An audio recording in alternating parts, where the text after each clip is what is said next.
Welcome to Infinite Returns Commercial Real Estate Investing. Brought to you by Infinity Commercial Capital. We help people find money. We are investors, lenders, and financing advisors. And this podcast is about real estate investing and helping you.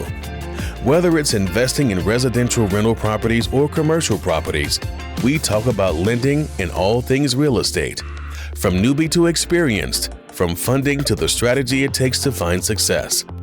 Welcome your host, Carl Baker. Well, hello, everybody. Welcome to our show, Infinite Returns, a show about commercial real estate investing. I'm your host, Carl Baker, a licensed CPA for 30 years, a real estate investor, and the CEO of Infinity Commercial Capital, our show sponsor. Today, I'm also going to highlight another show sponsor, sister company, Baker CFO Advisory, and we'll talk more about that.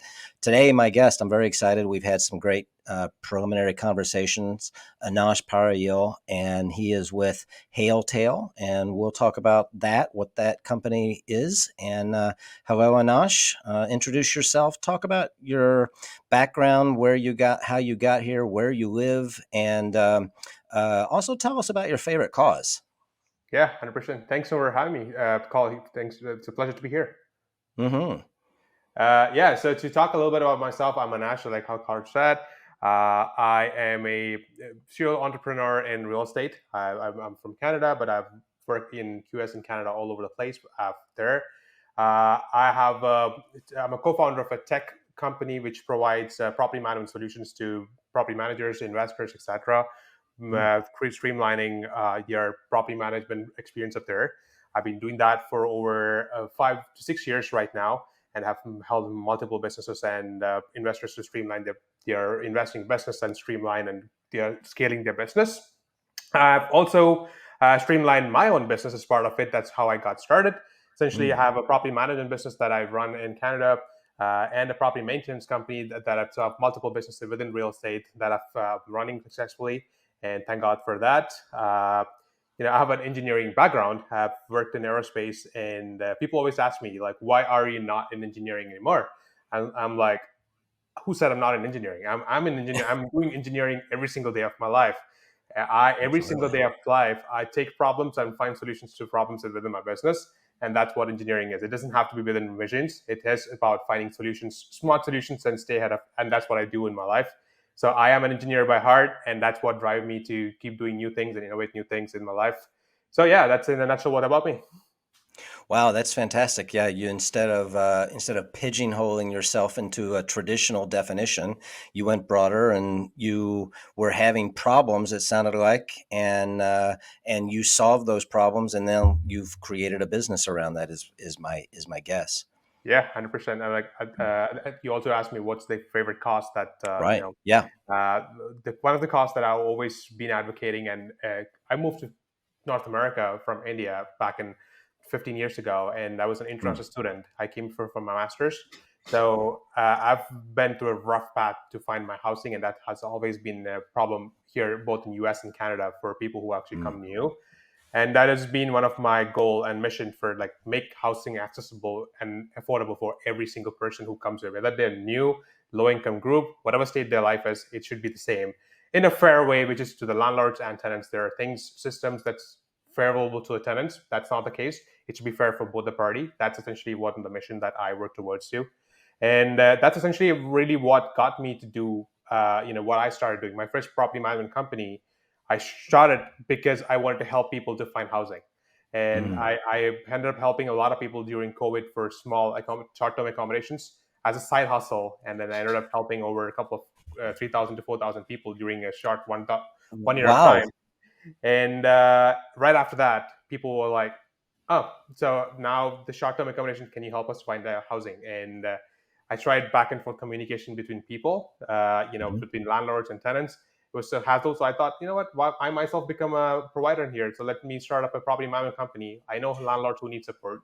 Let me start up there. I started with a few properties. Now we manage over 115 properties right now. And that's where we are. And Wow. Well, that's fantastic. And we're going to talk.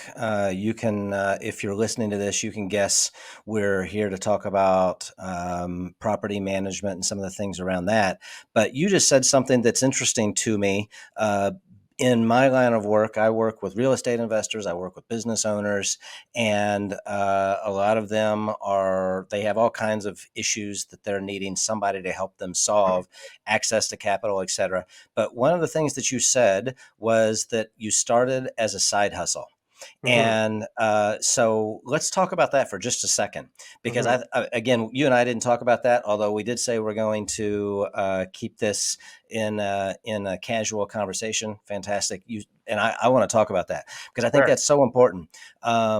Many people, they see this grand vision of what their business needs to be, including me. I did this 20 years ago, and we'll table that for another time. But they think this is where I need to be. I need to be at endpoint Z, and they try to get there then. I Hmm. have come to believe, unless you're venture backed or private equity backed, or unless you're independently wealthy, a side hustle is a fantastic way to start a business. And so let's spend a couple minutes just talking about how you stumbled upon that. Tell me what your thoughts about that are, maybe what you would have done differently, or what you think you did right there. Let's talk about that for a second. Yeah, I think it comes to really asking yourself where your passion is. Like so, Mm, like I yes. said, I was having my full time job as an aerospace engineer, where we were building business aircraft on the floor there, and Hmm. our jobs were 16 to 18 hours a day. And I Oh, still managed to find time to help people, like over 3,000 people during that time, to find housing, connecting different people who were actually not making money at that time, like Airbnb people who were not making money during COVID. We were able to help them. We were able to manually get those properties and help these guys to provide short term. People who have lost job, they were home cooks. They were like, let's cook some meals for these people who are coming up there. Let's make some timely meals up there. People who mm, have lost as Uber, bring a car. Let's bring them from airport. Like connect all these people and make it happen and put it all together. I was yeah. packing their lunch from my basement at that time when I started, and then that's how it got started. So what I understood, what I'm getting to is that there was a passion that was keeping up the fire inside me to get this going. After the Yes. 16, 18 hours, I still come back and look forward to helping people to do that. Mm, And I knew that, okay, I have an entrepreneur. I come from a business background, so I knew that I have an entrepreneur background and mm. that drive in me. And I kind of just went along with it. It was a side hustle going forward. It went to a great point. Now it come to a point where my job is great. My side hustle going, which one want to take up, and where's my passion comes in. I chose business and I went in full time into it. And from there, I just kept going. That's my journey.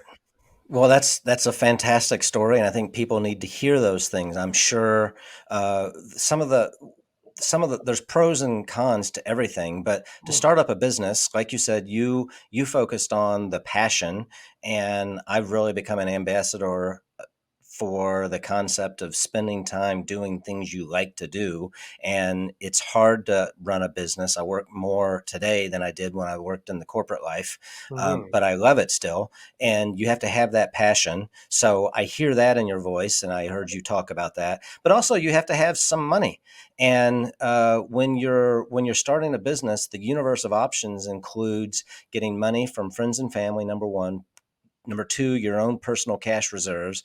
Number three, finding an equity partner. Number four, getting a loan. Or number five, frankly, is getting some access to business credit cards or some sort of lines of credit that way. That's the universe of options. That's pretty much it.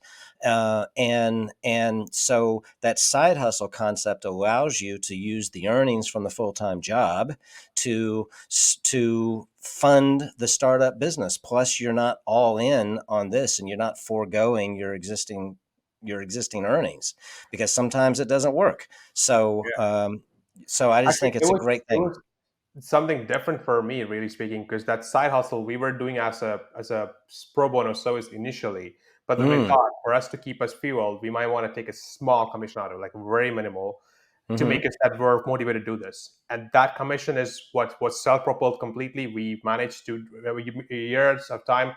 We managed to raise about $50,000 by taking that small 5% commission of what we were doing for Yep. helping people.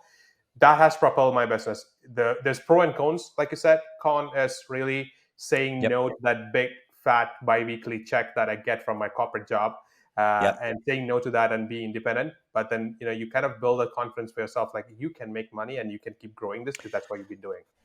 And I pulled my manager from work, and he's my business partner right now. Oh, wow, that's fantastic. So you poached people from your corporate world. Well, Yeah. there's a time and a place, and at some point, at the beginning probably it's not worth it to give up your earnings, but then at some point it's not worth it to continue working in Right. that as you're seeing the trend and the ramp up. So I just think there's a time and a place. I personally, the reason I mention it and I'm so interested in talking about it, 20 years ago I had this design in being an entrepreneur, but what I was planning to do was quit my job, get a loan from a bank. The bank was going to fund my salary, and I was going to ramp up a business. And that was a stupid way to try to do it. Mm-hmm. Instead, if I was really passionate about building that business, I could have kept my business, my salary, and then done something on the job on the side, built a following. That's the other thing we haven't talked about. You built a following. Build that following on the side, and at the right time transition from one to the other. And that's a model, that's a thing, and many people don't. They see that as kind of small time, but that's a way to really build that following, and it's incredibly important concept to understand, I think. 100%. I agree to that. All right. Well, that was chapter one, and we could end at that. And I think that was a great little lesson to talk about. We're actually here to talk about real estate investing and educating investors on the concept of property management. Mhm. A person has one or a portfolio of rental properties. Many people will try to self-manage those, and some people understand the concept of property management. So we're going to just talk about the pros and cons of that. Obviously, you certainly have opinions since you are a property management firm, but I know we're prepared to talk about the pros and cons to it. So let me just ask you, Anash, Mhm. tell me, when do you think it is the right time to hire a property manager, and when is it not? When is it a not when is it not the right scenario for a property manager? Let's just start with that. Yeah, I mean, I think the best way to start is to ask yourself, what's your why? Like, why are you buying your properties? Like, what's your why? Mm-hmm. Knowing your why is the key important thing. Are you just going to be a person who's going to be buying one or two properties and sitting up there and probably giving out to your son or daughter eventually, or are you looking to become an investor, seasoned investor, going up there? That's what first thing. Second thing that I think people need to ask yourself, like, what am I gonna do with it? Like, do I have the time to take care of these things, or do I have the skill set to learn these things? That's the second thing that an investor should be asking themselves. If they Mm-hmm. have a busy job and they just want to keep buying properties and go from there, but they want to outsource, which is not a skill set, then that's when they should consider a property manager. Not being cheap, like, do not be cheap. If you know you have a business model at building, and you know that your expertise is to raise funds, buy property, and raise capital, you should focus on that and give the rest to the people who are professional in doing that. That's time that someone who should be getting a property manager. Uh, Right. the other question you asked is when should someone not hire? Really, there's not answer. The question should be, I think, really should be, when should someone require property management? Mm-hmm. Like, there's no, you can, even if you one property or two property, you can still hire a property manager. It's no big deal. You're right. You're But right. do they require it or not? It also comes down to why is the question.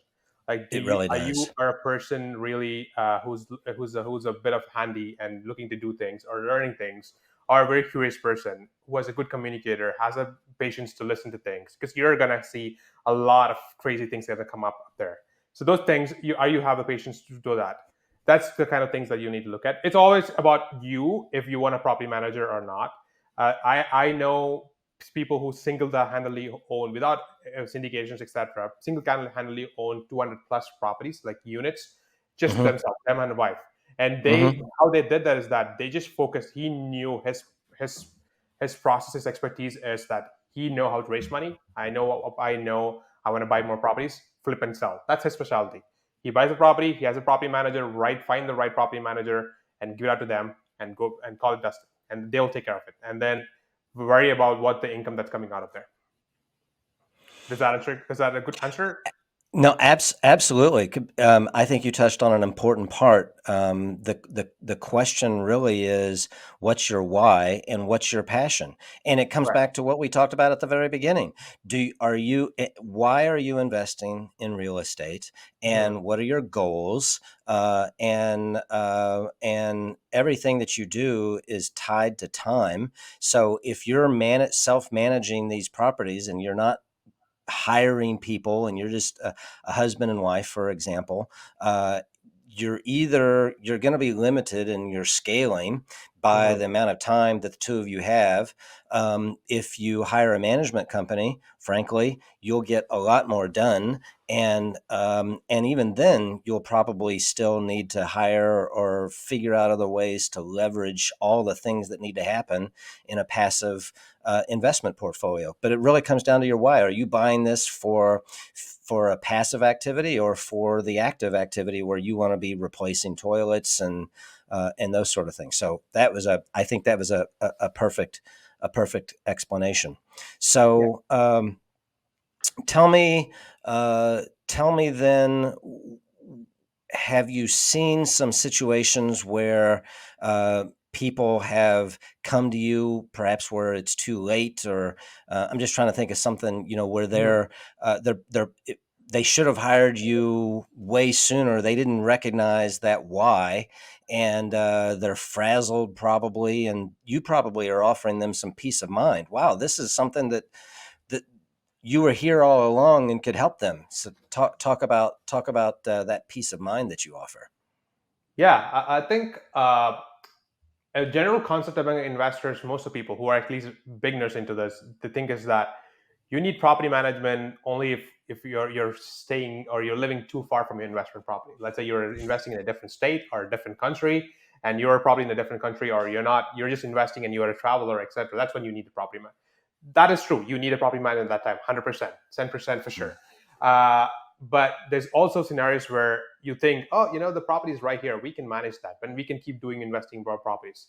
But what they don't understand is that there's something which is rotting there. Like you're first of all you're getting to something which you have no idea what you're doing. For the buying the property, you're going to multiple people. You're going to a realtor, you're going to a mortgage agent, you're going to a bank, you're consulting multiple people before you're doing that big purchase in life. But the Hmm. next sense of it, which is how to make that property a money earning asset, you're not consulting anyone. You're like, I know that part. It's okay. Like there's a different things where it's involved. Finding the right tenants, what kind of tenants, what kind of agreements, what kind of community you have. Those are things that you need to keep in mind, and that's where a property manager usually comes in. The earlier Hmm. you do it, if you are not doing it the right way, the earlier you do it, lesser the damages. And so anyone, no matter any magician comes in the middle, if it's already a broken situation, then it's hard to bring back from there. It's always better to fix it, have a right base, and go from there. But I also personally know a lot of people who actually figured out how property management, because it's also because they know they're going to be a professional investor and they have a business idea in mind that they're going to Yep. set up a property management business for themselves eventually. Like I have businesses who actually work Right. with me on my business, which is Hilltail. They only have 2 or 3 properties, and they spend monthly of 200, 300, how much ever dollars that they have to pay, because they know they have a vision of building a property management company upcoming up front. And they're investing in right there. They have investing in technology. They're ahead of the curve, and they're like, yes, now I know what I'm doing. I'm already in my path to do it. So it makes sense. I do property management because I learn it. It might be the hard way, but I'm learning it. So different people do it different strategies, but there has to be a strategy why you're doing it.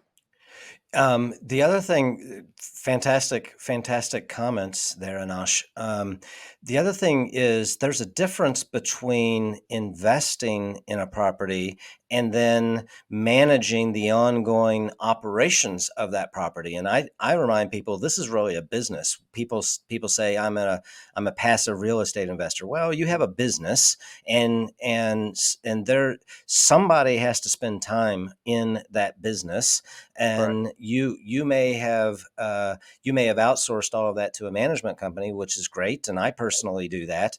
But somebody has to do that, and there's a difference between those two, and the skill sets are different between making an investment purchase and when to sell, et cetera, versus the ongoing operations of choosing renters, choosing what the rent rates are, buying insurance, et cetera. All those things are different. And there's different skill sets. There's an argument to be made to separate those and to put the expertise at the point of operations most closely. So that's something. The other thing you said that I think was interesting and I think is very important, you said something about cheap and the cost of a management company. And if you look, I think if you address that issue professionally, it's not a cost; it's an investment. Again, 100%. to separate that activity. Where if my skill set is fundraising, if I'm having to spend time looking for tenants or going over to make some sort of a repair or making sure the property is turned over at the right time, then I'm not spending my time in the most opportune way. And I tell people we should always be working at our level of incompetency and growing. And so I see property management as an investment, not a cost. And you may have some things to elaborate on that, and maybe I've talked too long, but I just see it as an investment if you look at it the right way. That is the exact way I would put it. It is an investment. It's not a service. It's an investment that you make for yourself for the asset that you just purchased, biggest purchase that you just made. That's an investment you make. It's also like another level of insurance that you're putting. Okay, that part is taken care, right? And it's also about the investment. When you make an investment, let's say you buy a property, you run the numbers because you need to know your numbers. What is the property? What's the market? What's the kind of property? How can I rent it? All these numbers you run there. The similar way, it's another process that you need to follow when you hire a property manager. What is the type of property manager that I need to work?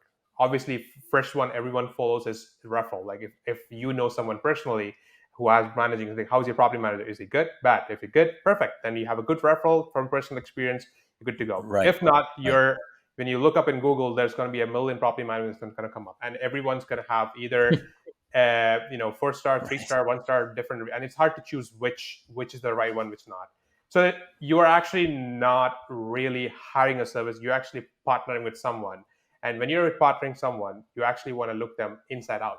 Like you want to know inside them, and you want to also know everything. What's the track record? What kind of properties? Which area is their expertise level? What do they use? Do they have technical advantage of knowing the market that they're in? Do they know what the right strategy to rent out? Do they use? How often do they keep posted about us? Is it like just hand over? They're just going to take money from us, and eventually the tenant's going to come back crying to us. All these track records that do they use the technology to keep us there? You can ask any kind of questions. Sometimes when we work with the investors and the kind of questions they ask, I feel proud. Like I'm so proud that you asked me these questions because you're the person I want to work with you because you know what we're talking about. And It's the important, I mean, whether it be tenants or property managers, the important thing is communication because it's got to be, you got to have it open-minded. Majority of the thing what investors make is that when you give out the property management, you think, oh, I'm done. My property is being taken care of. But you need to understand every property, like a car, like a person, goes through wear and tear. And you as the sole owner, as the person who's supposed to replace this, it's not a property manager's job to prevent that wear and tear is not going to happen. That's where most of the time relationship goes wrong. And you need to account for things. So multiple levels of things, openness from both sides and understanding who the property manager is. And for the property manager, what kind of owner that I'm dealing with is very important when you start a relationship. That's how you make a great investment in that side, to summarize it. No, it's fantastic. Another word that I would pull out of that explanation, besides investment versus expense, is relationship. We talk so much about surrounding ourselves. If you're really trying to scale, if you're really trying to be a professional in the business, you can't do everything. You can't wear all the hats for everything. For the multiple hats of running a business include having the vision, running the operations, client service, which is your tenants, sales and marketing, finding more deals, the financial aspect. All those hats, and you need to surround yourself with the right expertise, and having that relationship with the different people, the different organizations will just make you overall better. And I'm assuming your best clients are ones where not only are you running that property, but you're having ongoing dialogue. They're probably going to ask you your opinion on a certain ABC deal. What are the rent rates in that level? You can give that sort of pre-purchase analysis as well, and all that comes from just having a good relationship. 100%. I mean, I like to, if I'm an investor for my investment, I like to go with the property manager who comes to my first meeting, who comes with all the information about the property. This area, this is the market. It's good for these kind Yes. of tenants. These are the possible rent that you can. Are you going to be cash positive for this model? You're looking at, this is their breakdown for monthly charges. You have the entire breakdown in front of us very openly, and keep expectations correct. That way you are starting a relationship. You're starting investment the right way, rather than you're going back and crying, "Oh, I just made a bad investment." That's not the Yeah. case. Yeah. Awesome. Well, we've talked about a lot, so let me end with kind of a last question before we wrap up, and then have some other broader questions, broader comments. But hopefully our audience is hearing this, and maybe some light bulbs are coming on, or maybe the confirmation, if they're already in a property manager situation, they're feeling good about that decision. But for those that are still thinking about that, why don't you give a handful of tips? What should you be looking for? And you sort of just did that, but I'm still going to ask it overtly. As an example, you mentioned having a property manager that knows the market. Tip number one. What are a few other tips that you would give to a listener to ask, to have them look out for when they're trying to choose a property management firm?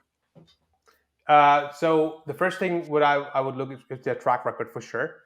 Is there someone who can recommend them? I've gone to an extent where you can even ask them, their existing customers, to give them a call and see how happy are you with the service, etc.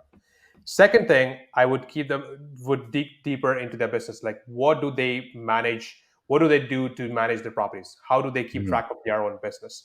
If you're a tech savvy person, you would ask, are you using any kind of PMS, which is the property management software, to use this? Is that how you keep us posted? You can't expect a property manager to send you emails by end of the month or every week, thinking that you're going to get all the copy receipts and people live there. There has to be an automated system. Are they doing any automations? Are they looking ahead of the curve? What is the next big thing? Which big area are you focusing on growing your property management company into? Because you don't want to work with a property management company because understand, property managers, one of the majority of the things what happens is that they are inside the business all the time, and they kind of get really stressed out and close the business for good. And you don't want to be working with someone who actually say, "Hey, you know what? We're closing our business, so you are good to take care of your property on your own way. By the way, Right. your tenants are messed up, so take care. Good luck with that." That's not Good what luck. you want. So Understanding where they are in the life cycle. Yeah. 100%. And That's we a want to great know, point. really know, okay, are they, where are they going to, and how reliable these guys are there. So you have the opportunity to, like, it's simple as it is. You're an investor, you're going to a business partnership. That business would want to know everything about yourself before they can say, okay, this is a trusted business. Similar way, you want to know everything about it, but you can ask every single questions, their data room, whatever it is, to know the property manager knows what you're talking about. And you will get, and it also, at the end of the day, it's also gut feeling. Like, what do you feel? Does this person knows everything, but I don't think this is the kind of person that I want to call every single day and talk. Do you feel like you want to do business with this guy? Is one thing which I think a lot of people used to. It's the same thing with tenants too. Like, everything looks great on paper, but do you want to really have these guys done? It's a gut feeling. You have to trust that too. I think that's fantastic. That gut feeling, it's intangible, but it's real. Another word that I would use is chemistry. Are they a good communicator? They probably know more about real estate than you do. If I'm an investor and they're a real estate manager, they certainly are going to know more about that market if it's a market outside of my geographic residential location. So they're going to know more about that. Are they able to articulate all the complexities of those issues in a way that resonates and that you understand? And is there a good chemistry there? And that kind of all comes in with the concept of the gut feeling. I think that's fantastic. I think advice. one important thing that I missed out there is essentially knowing who does what. Like you need to know exactly what your property manager does and where is your responsibility coming in.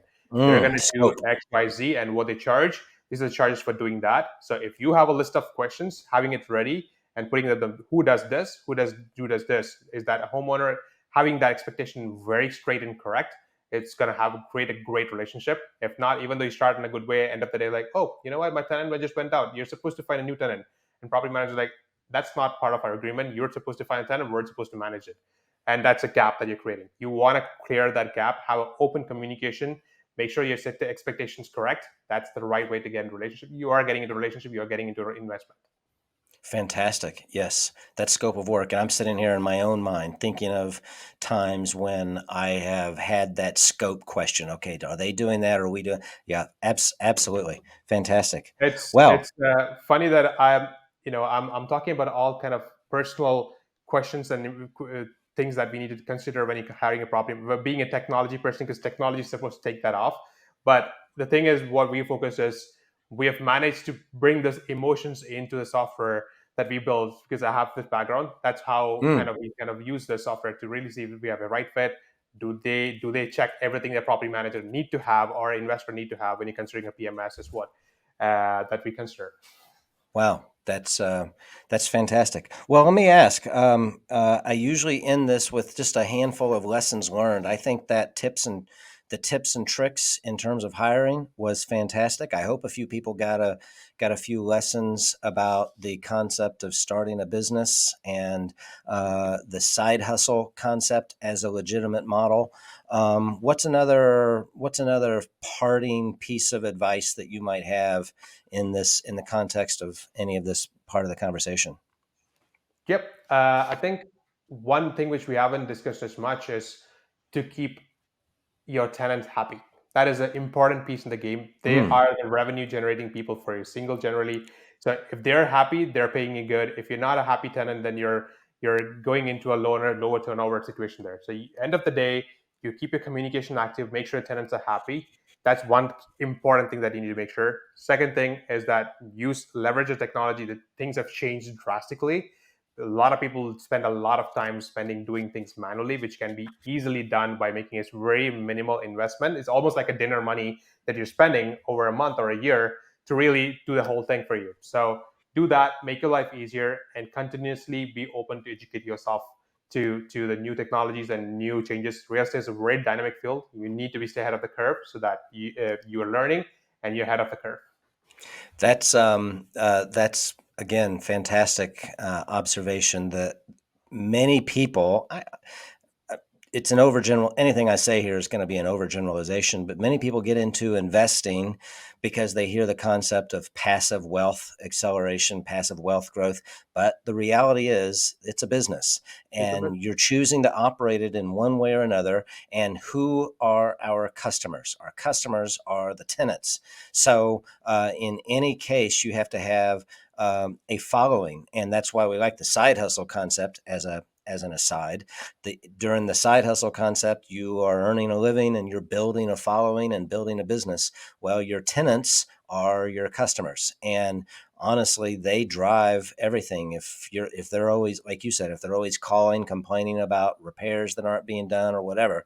I've had those situations where past owners would say they were going to make repairs and they never did, and so there's some skepticism when we took over the properties. Are you going to just pay lip service to these things, or are you going to get things done? So we immediately have started with a bang of doing some repairs and showing them that we want them to have a nice place to live. So fantastic advice. Well, I said that, so let me just ask: was there anything else that you wanted to talk about today that we haven't talked about, Anash? No, I think we've covered quite a big part of property management, but there's also a part where you might want to consider not being a property manager. Let's say you're being continue want to be a property manager yourself. How you grow yourself into that? How do you get in Mm, there? Is one thing. So that's another thing where you want to invest in the technology, take up all the manual work. You still want to make sure prime focus on primary growing you as an investor. Only then you will get to the goal of becoming a property manager. You need to understand. You don't need to just thought you thought, okay, I'm going to be a property manager just because that in future I'm going to manage all my portfolio is not going to Mm-hmm. work. You need to grow in both sides. So it's Mm-hmm. also important that you invest in right technology for you and be ahead of the curve and what works great for you. Identifying that is it's a great thing to for yourself. I think that's one thing which we didn't touch today. How you yourself can be trained to be a property manager is something which we can talk a lot more, and that's something which I specialize and help a lot of people with. Well, that's yeah, you're right. That's probably another subject for another time, but it's a great subject. And I sort of alluded to it. You've just alluded to it. It's an altogether different skill set than the concept of real estate investing. It's a component of it for Yep. sure, but it's a subcomponent of it that is a separate and distinct and important expertise that is necessary for managing a portfolio. Somebody has to do it, and if you're scaling, there is the concept of doing that in a professional and systemic way. So that's fantastic. Well, let me ask you a question before I ask. I'm gonna ask where how guests can find you, Mhm. but also I'm curious. Tell our audience where are your clients? Where are you? Where's your footprint of property management? And then segue that into how people can find you. Yeah, Anash. 100%. So, like I said, initially I have multiple businesses. So, my property management and property maintenance business is completely focused on Ontario, Canada, all over Canada. But the property management solution or the software business were all over in US and Canada. I have my clients entirely in US and Canada. They have for us, what keeps us separate is that every business may not be a property management business, even though they're managing properties. Every business is run in their unique way, and there's no one solution that fits everyone. You have to have certain customizations. That's kind of where we come in, where we make customized back-end property management solutions for each people to help the business you scale your business for the kind of business that you're building. Whether you're renting out rooms, whether you're renting out by Mm. duplex, triplex, commercial, mixed units, we have a separate system that works specifically for your business. It's unlike from what other business needs.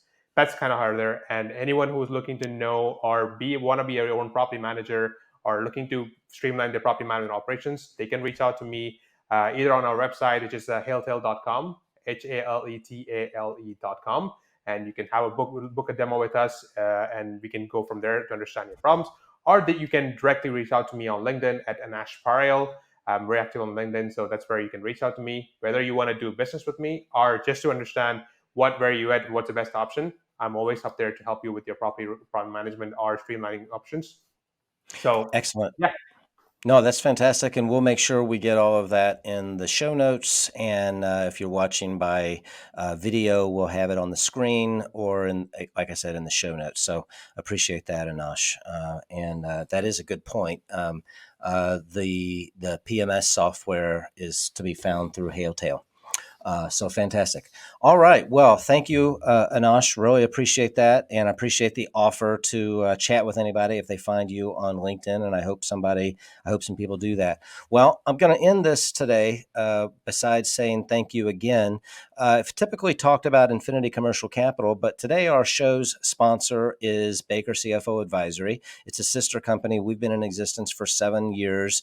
We are made up of accountants and finance and financial experts that provide fractional CFO services. We provide accounting services, whether it's one special projects, one-time consulting. We might be helping a client with a merger and acquisition, interim CFO, permanent part-time CFO services. Anything that you need expertise from a CPA or somebody with the financial and financing expertise, you can get that from our firm. It's bakercfoadvisory.com, and we really appreciate you listening to that. Our phone number, 781-854-2248, is a way you can find us, and the website, or also info@bakercfoadvisory.com. And you can also find us on all sorts of social media, Facebook, LinkedIn. We're trying to provide education, not just hard sales pushes. We're really trying to raise awareness and educate our clientele about various issues. As we wrap up, if you like the show, make sure you subscribe, you follow. We'd love it if you would make post a review as well, so that this show gets found in the algorithms, and we'd really appreciate that. If you have comments or questions, reach out to us. If you have questions for Anash and they come through us, we'll make sure that those get to him. And again, we thank you for listening. If you want to be a guest, we're always looking for guests. Reach out to us, and we'd be happy to chat with you about that. Thanks, and stay tuned for upcoming shows. And we really appreciate you listening today. Thanks a lot. Bye-bye. Questions, comments, want to be a guest? You can reach Carl at kbaker@infinitycomcapital.com. You can find all episodes of Infinite Returns Commercial Real Estate Investing on all major podcast platforms and YouTube. Thank you for tuning in. And until next time, happy investing.